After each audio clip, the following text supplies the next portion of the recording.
Microsoft தலைமை செயல் அதிகாரி சத்யா நாதல்லா பிரதமர் மோடியுடனான சந்திப்பிற்கு பிறகு இந்தியாவில் செயற்கை நுண்ணறிவு திறன்களை மேம்படுத்த 1.57 லட்சம் கோடி ரூபாய் முதலீடு செய்வதாக அறிவித்துள்ளார். ஆசியாவிலேயே மைக்ரோசாப்ட் நிறுவனத்தின் மிகப்பெரிய முதலீடு இதுதான் என சொல்லப்படுகிறது. ஏற்கனவே கூகுள் நிறுவனம் ஆந்திராவில் பிரம்மாண்டமாக முதலீடு செய்ய உள்ளதாக அறிவித்த நிலையில் தற்போது மைக்ரோசாப்டும் அறிவித்துள்ளது.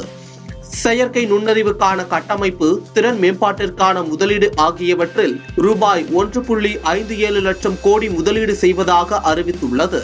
பிரதமரை சந்தித்த பிறகு சத்யா நாதல்லா தனது சமூக ஊடக பதிவில் இந்தியாவின் AI வாய்ப்பு பற்றி உத்வேகம் அளிக்கும் உரையாடலுக்கு பிரதமர் நரேந்திர மோடி அவர்களுக்கு நன்றி என்று பதிவிட்டுள்ளார்.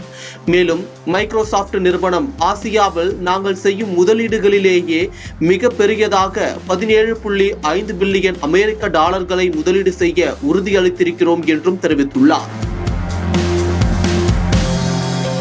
இதற்கு பிரதமர் நரேந்திர மோடி பதிலளிக்கையில், AI என்று வரும்போது உலகமே இந்தியா மீது நம்பிக்கையுடன் உள்ளது என்று மகிழ்ச்சி தெரிவித்தார்.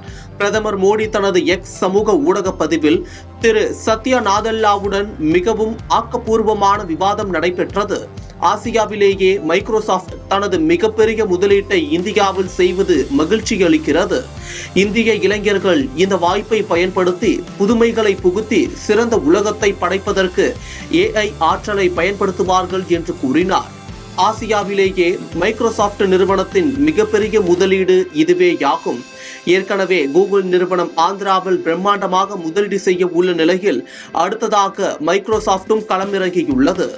உலகின் முன்னணி தகவல் தொழில்நுட்ப நிறுவனங்கள் அடுத்தடுத்து இந்தியாவில் முதலீட்டை அறிவித்துள்ளது. இந்த முதலீடுகளால் அதிக வேலை வாய்ப்புகள் உருவாக வாய்ப்பு ஏற்பட்டுள்ளது. இந்தியாவின் தொழில்நுட்பத் துறையின் வளர்ச்சிக்கு மைக்ரோசாப்டின் இந்த முதலீடு குறிப்பிடத்தக்கதாகும்.